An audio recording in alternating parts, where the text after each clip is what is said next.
Amalan apakah yang bisa mempercepat seseorang untuk bisa masuk ke dalam surganya Allah Subhanahu wa taala? Ada beragam jenis amalan dalam Al-Quran yang memberitakan kepada kita jika diamalkan itu maka seseorang akan berpeluang masuk ke dalam surga, bahkan dengan begitu cepatnya. Bahkan di antara mereka ada yang mendapatkan syafaat Allah sehingga masuk surganya tanpa hisab. Tanpa hisab. Amalan pertama ada di Quran surah ketiga Ali Imran ayat 31. Paling kiri sebelah atas di mushaf. Qul in kuntum tuhibbunallaha fattabi'uni yuhibbukumullahu wa yaghfir lakum dzunubakum. Katakan Muhammad pada semua umatmu, jika memang mereka semua serius mencintai Allah, mesti serius. Jadi amalan pertama itu adalah amalan mencintai Allah Subhanahu wa taala. Cinta kepada Allah. Al-mar'u ma'aman ahabba. Seorang itu akan bersama dengan yang dia cintai. Bukankah kalau Tuhan cinta dengan anak akan cepat bawa anak kemanapun? Tuhan cinta dengan puan, dengan istri akan dibawa kemanapun. Jadi seorang yang mencintai sifat cinta itu akan memberikan perhatian terbaik bagi yang dicintainya. Maka yang pertama kata Allah, Qul in kuntum tuhibbunallah. Katakan Muhammad, jika ada di antara umatmu yang serius mencintai Allah. Jadi mesti sungguh-sungguh. Karena kalimat ini bisa saja dihapus kalimat kuntumnya. Kalau kita hapuskan di luar Al-Quran, misal kita berkata begini, Qul in tuhibbunallaha, atau Qul in tuhibbullaha, kuntumnya dibuang. Itu artinya sekedar cinta saja. Jadi kalau sekedar cinta, semua cinta. Saya nak tanya puan semua, apakah kita cinta dengan Allah? Semua akan jawab cinta. Semua akan jawab cinta. Tapi kata Allah, saya tidak berpuas dengan ucapan. Karena cinta itu butuh pembuktian. Nah ini akhwat-akhwat nih yang belum menikah nih, jangan maulah diberikan kata-kata wangi surga itu, ya, angin surga. Bila ada pemuda bercakap, ayolah naiklah denganku, aku mencintaimu. Jangan dengar tuh. Katakan padanya, buktikan cintamu dengan menuliskan namaku di buku nikah kita. Catat tu bikin status ya. Cinta tu butuh pembuktian. Bukan naik motorcycle bersama, seakan dunia milik berdua, yang lain tak ada. Mesti ada pembuktian. Maka Allah hadirkan dengan kalimat tegas menggunakan taukid. Di dalam ilmu nahwu tu kana wa akhawatuha, kuntum, kana, kanat, takunu. Kalau dia bertemu dengan fi'il mudhari, maka fungsinya berubah menjadi taukid, penguat, serius. Kata Allah, kalian mesti serius. Jika serius mencintai Allah, maka amalan cinta itu dibuktikan dengan fattabi'uni. Ikuti semua tuntunan Rasulullah sallallahu alaihi wasallam. Ikuti. Karena itu tuntunan Nabi itu komplit sekali. Komprehensif, lengkap. Sila perhatikan, tuan-puan lihat, tak ada dalam kehidupan tuntunan macam Islam yang memberikan tuntunan lengkap dari bangun tidur sampai tidur lagi kecuali dalam Islam. Sila bandingkan, compare dengan keyakinan lain, takkan ditemukan. Kita ni bangun tidur saja sudah ada tuntunannya. Sila. Semua pekerjaan kita itu ada doanya. Doa itu sesungguhnya formula tuntunan dari Nabi. Coba saya nak tanya ya. Kalau kita bangun dari tidur, kita baca apa? Alhamdulillahilladzi ahyana ba'dama amatana wa ilaihin nusyur. Tahu dari mana? Itu ada di Abu Daud, nomor hadis 1367 sampai 1369. Doanya ada di Al-Bukhari, nomor hadis 181. Caranya, kata Ibnu Abbas, kana Nabi sallallahu alaihi wasallam, adalah kebiasaan Nabi sallallahu alaihi wasallam, idza staiqadha min naumihi, jika beliau bangkit dari tidurnya, fajalasa, maka sunnahnya duduk sejenak. Jangan dulu bangkit, karena kita belum sadar penuh tuh. Duduk sejenak. Famasaha biyadihi min athari naumi, maka hapuskan dahulu bekas ngantuknya dengan tangan yang bagian bersih. Hapus dulu. Jadi bukan baru duduk langsung baca doa. Boleh jadi masih ngantuk membaca doa. Bagaimana bisa paham dengan doanya? Alhamdulillahilladzi ahyana. Bangun-bangun jam 8 dah dia. Sadar dulu. Setelah sadar tuh baru baca doa.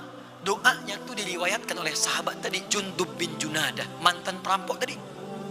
yang masuk Islam meriwayatkan hadis Nabi bersama dengan sahabat Muaz bin Jabal.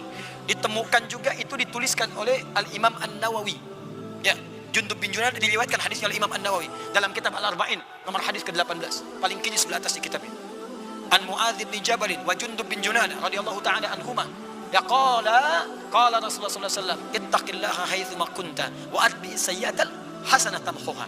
Itu riwayatnya Jundub bin Junadah. Beliau pun meriwayatkan hadis tentang doa bangun tidur. Tapi apa yang mau saya sampaikan? Yang mau saya sampaikan, bangun tidur saja sudah ada tuntunan. Makan ada doanya, minum ada doa, berpakaian ada doa, Allahu Akbar, masuk masjid ada doa. Antara masuk dengan keluar berbeza. Masuk tandas ada doa, cuma di Islam. Dan kakinya pun tak sama, doanya tak serupa. Coba saya nak tanya, masuk masjid kaki apa yang masuk? Kanan. Keluar toilet, keluar tandas, kanan bukan kiri. Masuk masjid kanan, keluar masjid kiri. Masuk tandas kiri, keluar tandas kanan. Semua ada, mau tidur pun ada doa. Itu bimbingan hidup. Nanti kalau ada kuliah dengan masa yang lebih panjang, kita terangkan ternyata itu bukan sekedar doa, tapi itu pedoman di hari itu yang harus kita kerjakan. Saya nak beri contoh satu saja. Kenapa kita mengucapkan alhamdulillahilladzi ahyana ba'da ma amatana wa ilaihi nusyur? Itu ada kaitan dengan doa sebelum kita tidur. Di sebelum kita tidur ini, Nabi terbiasa istighfar 70 kali sampai 100 kali. Lalu mengevaluasi dirinya, apa yang telah dikerjakan di hari itu. Terkadang beliau tak malu meminta maaf kepada istrinya. Istighfar. Lalu merencanakan besok yang akan dikerjakan. Bangun tuh kita ucapkan alhamdulillahilladzi ahyana ba'da ma amatana.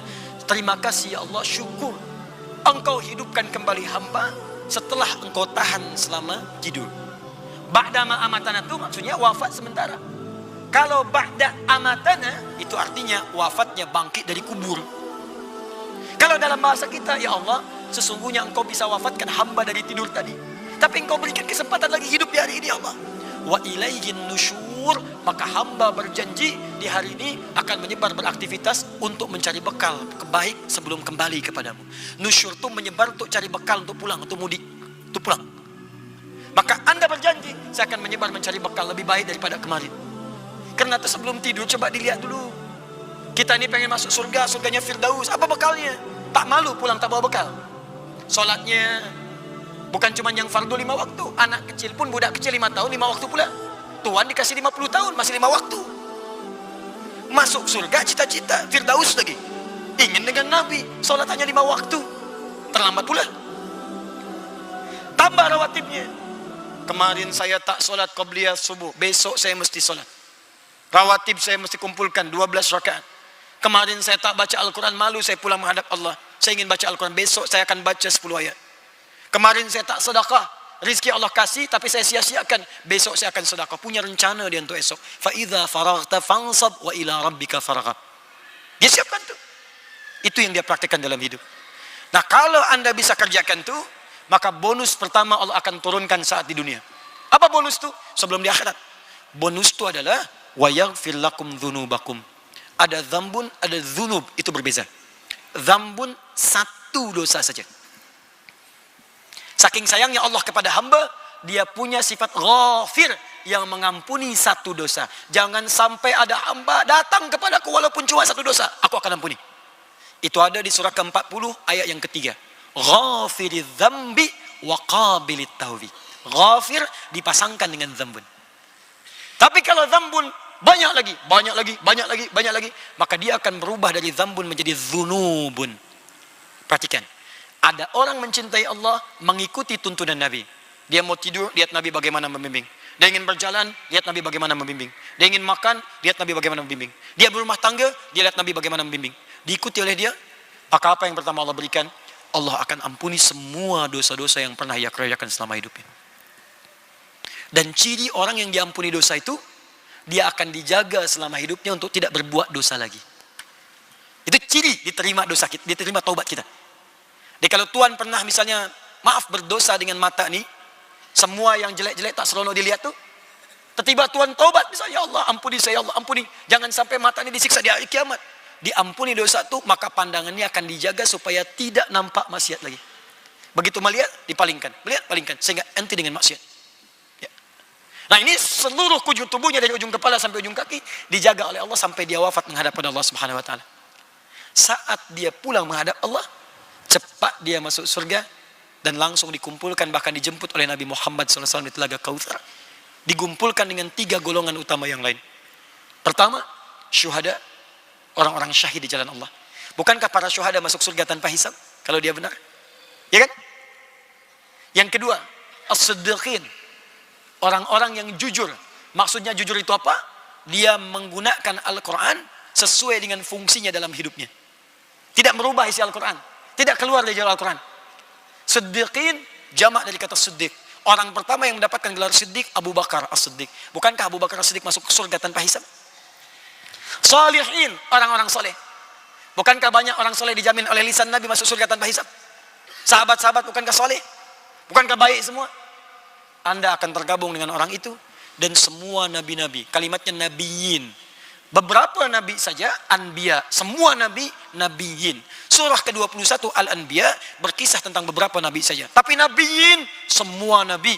Dari Nabi Muhammad sampai Nabi Adam AS. Semua. Berkumpul semua. Nah, keterangan itu ditemukan di Quran surah keempat ayat 69. Paling kanan di pertengahan di mushaf. وَمَنْ يُطِعِ اللَّهَ وَالرَّسُولَ فَأُولَٰئِكَ مَعَ الَّذِينَ أَنْعَمَ اللَّهُ عَلَيْهِمْ مِنَ النَّبِيِّينَ وَالصِّدِّيقِينَ وَالشُّهَدَاءِ وَالصَّالِحِينَ وَحَسُنَ أُولَٰئِكَ رَفِيقًا. Dan itulah teman terindah, terbaik, anugerah yang paling indah yang mampu kita dapatkan dari Allah Subhanahu wa taala. Allah taala alam bissawab.